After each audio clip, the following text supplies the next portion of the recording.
Hello friends, welcome to my channel. आज हम organising process के बारे में पढ़ेंगे, जो कि क्लास 12 बिजनेस स्टडीज़ का एक टॉपिक है, चैप्टर नंबर 5 ऑर्गेनाइजिंग का। ऑर्गेनाइजिंग प्रोसेस को पढ़ने से पहले हमें ऑर्गेनाइजिंग का मीनिंग पता होना बहुत अच्छे से ज़रूरी है।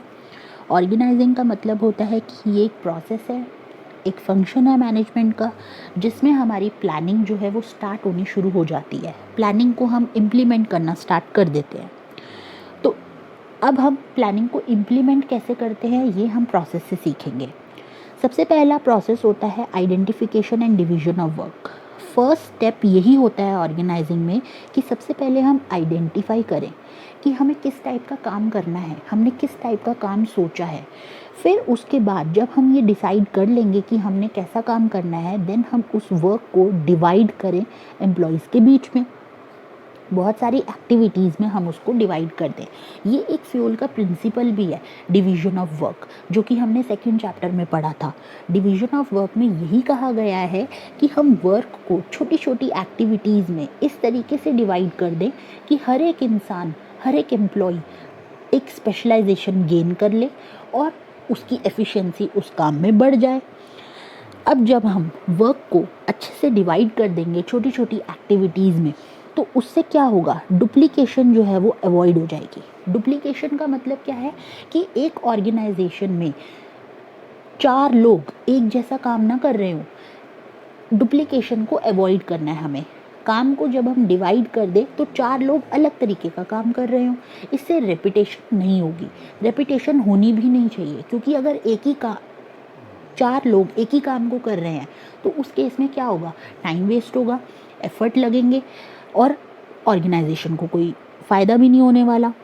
तो उससे डिवीजन ऑफ वर्क से ये हेल्प होती है कि जब हम एक काम को छोटे छोटे टुकड़ों में डिवाइड करके अकॉर्डिंग टू पर्सन हम उसको दे देते हैं उसके स्किल के हिसाब से, तो उस केस में क्या होता है कि जो बर्डन होता है काम का, वो भी एम्प्लॉयज़ के बीच में शेयर हो जाता है, क्योंकि हमने काम को छोटे छोटे टुकड़ों में डिवाइड कर दिया। ये सबसे पहला स्टेप है ऑर्गेनाइजिंग प्रोसेस का। अब सेकंड स्टेप क्या है, डिपार्टमेंटलाइजेशन। प्रोसेस में हमेशा जो पॉइंट्स हैं वो सीक्वेंस में चलेंगे, कभी भी हम इनको आगे पीछे नहीं कर सकते। डिपार्टमेंटलाइजेशन में क्या होता है कि अब जब आपने वर्क को छोटे छोटे टुकड़ों में, छोटे छोटे एक्टिविटीज़ में जब आपने डिवाइड कर दिया, तो उन एक्टिविटीज़ को जो कि सिमिलर इन नेचर होंगी, मतलब कि जो कि सेम होंगी नेचर में, आप उनका एक ग्रुप बना दोगे और उस ग्रुपिंग प्रोसेस को ही हम बोलते हैं डिपार्टमेंटलाइजेशन। जैसे कि एग्जांपल देते हैं, अगर सपोज मान लीजिए कि एक एम्प्लॉय है जो कि कैश में बहुत एक्सपर्ट है, उसको कैश से रिलेटेड काम बहुत अच्छे से आता है, और दूसरा एम्प्लॉय है जिसको अगर कैश की शॉर्टेज है या उसको कहीं से लोन वोन लेना है, बैंक से कुछ रिलेटेड काम करने हैं, तो उस केस में वो बहुत अच्छे से बातचीत कर लेता है बैंक से और ऑर्गेनाइजेशन के लिए लोन भी अरेंज कर सकता है। तो जब ये दो एम्प्लॉयज़ हैं, इनका एक तरीके से अगर हम देखें तो काम थोड़ा सा सिमिलर है, मतलब पैसों से रिलेटेड काम है इन दोनों का। तो अगर हम इन दोनों का एक ग्रुप बना के एक डिपार्टमेंट बना दें इनका, तो इसे ही हम बोलते हैं डिपार्टमेंटलाइजेशन। हम इनको एक ग्रुप बना के एक डिपार्टमेंट में रख सकते हैं, जिसका हम नाम दे दें फाइनेंस डिपार्टमेंट।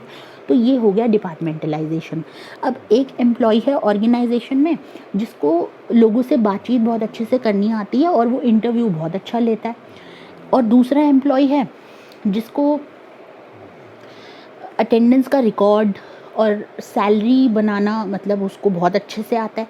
तो ये थोड़े से सिमिलर नेचर के काम हैं, तो इनको भी हम ग्रुप बना के एक डिपार्टमेंट में रख सकते हैं। जैसे कि एक ऑर्गेनाइजेशन में जो अटेंडेंस रिकॉर्ड रखते हैं, जो अटेंडेंस लगाते हैं और जो सैलरी बनाते हैं, तो वो एचआर डिपार्टमेंट कहलाते हैं। तो इनको भी हम एक सिमिलर नेचर की ये एक्टिविटीज़ हैं, इनको भी हम ग्रुप में बना के एक जगह रख सकते हैं। तो इसी प्रोसेस को हम बोलते हैं डिपार्टमेंटलाइजेशन। इससे स्पेशलाइजेशन बढ़ती है। ठीक है। Now third is assignment of duties. Assignment of duties क्या होता है, ये ज़रूरी है कि हम हर एक एम्प्लॉय को उसके काम को ज़रूर बताएं, उसको उसकी जॉब पोजीशन बताएं और उस जॉब पोजीशन के अकॉर्डिंग ही हम उसको काम दें। ऐसा ना हो जिस इंसान को हमने, जिस एम्प्लॉय को हमने अगर किसी कंप्यूटर के काम के लिए रखा है बट हम उसको ऐसा वैसा काम दे रहे हैं जो कि कंप्यूटर से हट के है, तो ऐसा नहीं होना चाहिए। जब डिपार्टमेंट्स एक बार हमने बना दिए, सेकंड पॉइंट में हमने डिपार्टमेंट्स बनाए थे, तो जब हमने एक बार डिपार्टमेंट्स बना दिए तो हर एक डिपार्टमेंट में हम एक इंचार्ज भी रखें।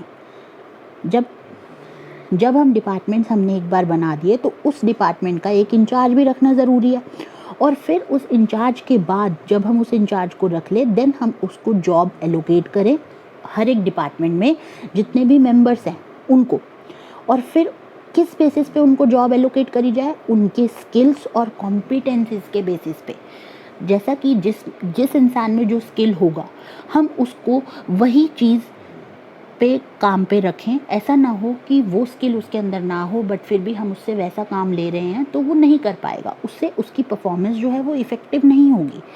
प्रॉपर मैच होना चाहिए, एक आपकी जॉब का नेचर कैसा है और आपके अंदर एबिलिटी कितनी है। जैसे कि मैं आपको एक एग्जांपल देती हूँ, सपोज़ मान लीजिए कि आप तो कॉमर्स स्टूडेंट हैं बट अगर आपको ज़बरदस्ती कहा जाए कि आप फिज़िक्स पढ़िए, साइंस लीजिए, तो आप क्या कर पाएंगे उस चीज़ को? नहीं कर पाएंगे। एक तो पहली बात क्यों नहीं कर पाएंगे? क्योंकि आपका इंटरेस्ट नहीं था। दूसरा, आपका जब इंटरेस्ट ही नहीं है तो आप उस सब्जेक्ट को किस तरीके से पढ़ पाएंगे? आप बिल्कुल भी नहीं पढ़ पाएंगे। आपको वो डिफ़िकल्ट लगेगी चीज़, आपके लिए वो चीज़ बहुत ही नई होगी जो कि आपको बिल्कुल समझ नहीं आएगी।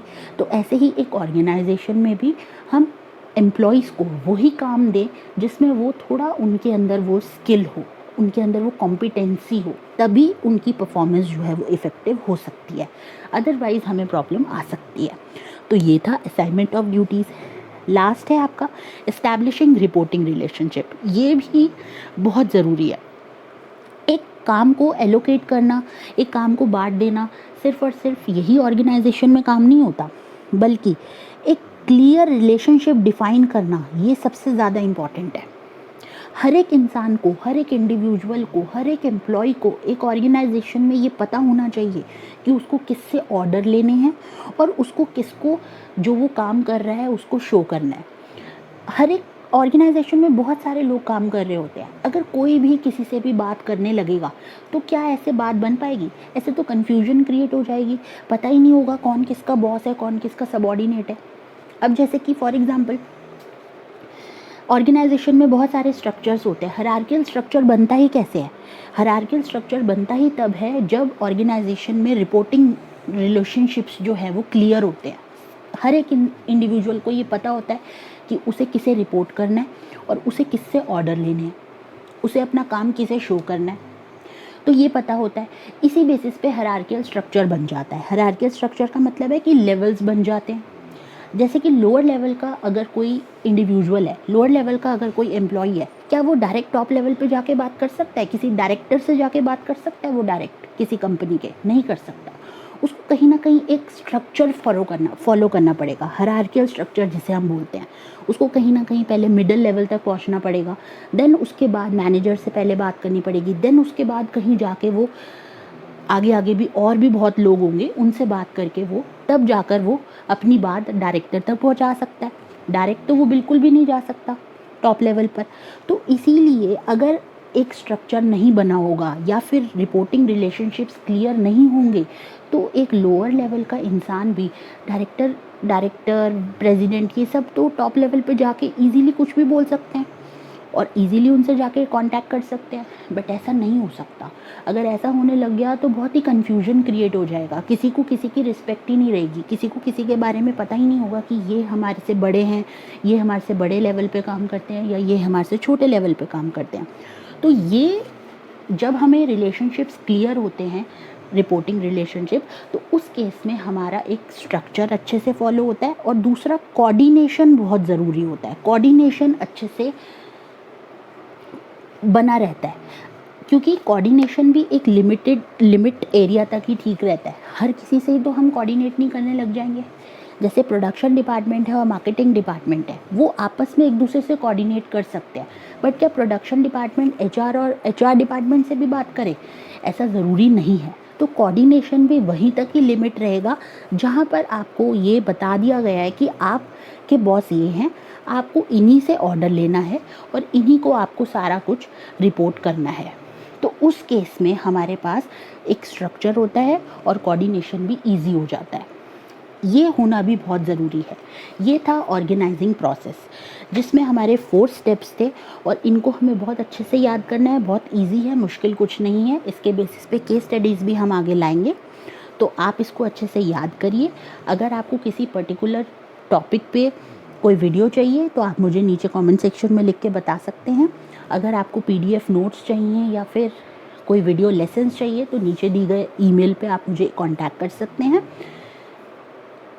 अब हम आपके लिए बहुत ही एक्साइटेड वीडियोस लाएंगे, तो नए क्योंकि आपके बोर्ड एग्ज़ाम्स भी आ रहे हैं, तो इसलिए हम काफ़ी सारी वीडियोस आपके लिए लाने वाले हैं।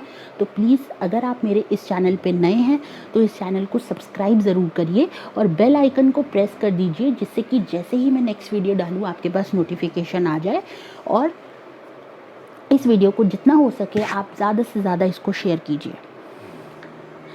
तो हम एक नए टॉपिक के साथ मिलेंगे नेक्स्ट वीडियो में। Thank you.